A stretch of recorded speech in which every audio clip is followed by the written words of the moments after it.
You may hear the old song, it's the cheapest place to retire, but when you do your homework, you know, Frank and Angie will show you. Yeah,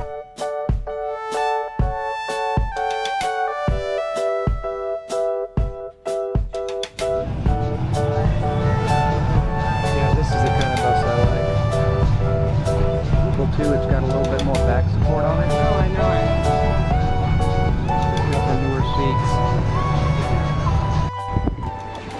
So we were talking about the prices and how the rental prices were affected so quickly in these small, really small towns. Well, for example, like in Salinas, and we were just kind of browsing around and found similarly priced rental right there in tourist resort of Cancun. And so now, since the prices in Salinas, Ecuador have, you know, they're being pushed to that level where they're no longer really all that enticing on a extra national level, you know, compared to other countries. It's now the same thing, 6 half dozen, same thing, right?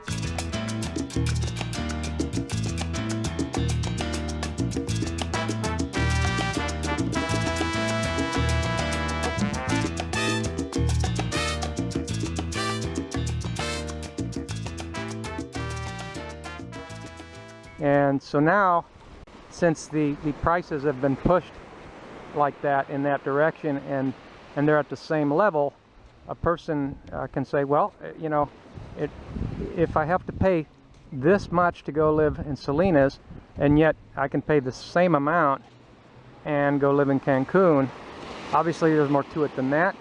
I'm not saying that that's all there is to it.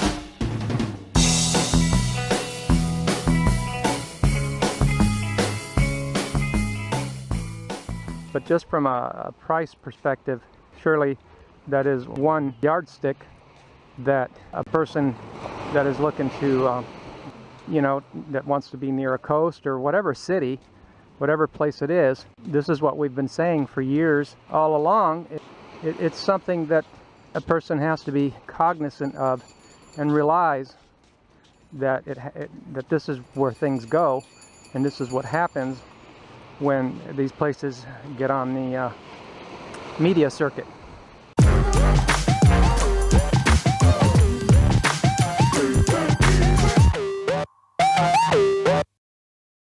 And so it's a two-edged sword in a sense that when you hear the very first pitch that tells you how cheap it is, that you know it isn't really something that's going to last.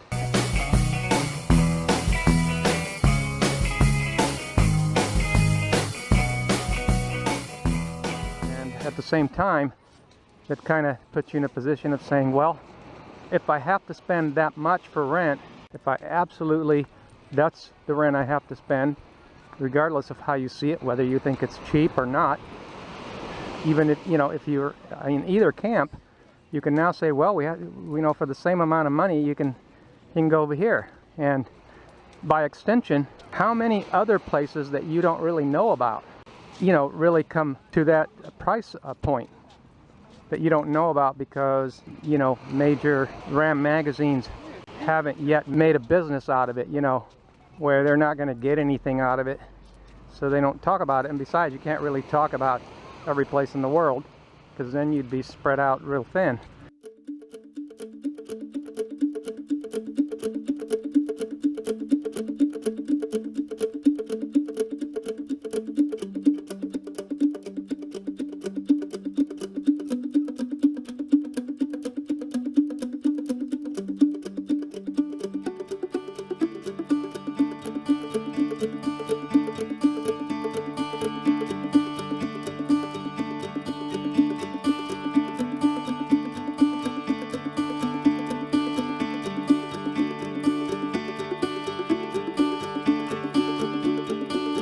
You may hear the old song, it's the cheapest place to retire, but the point is, you know, when you do your homework,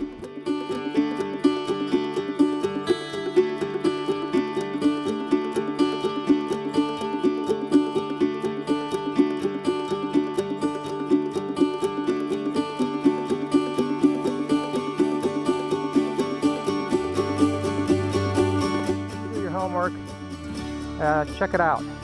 On Gringo Goods Americans, we talk a little bit more about it. And thanks for listening. Bye-bye.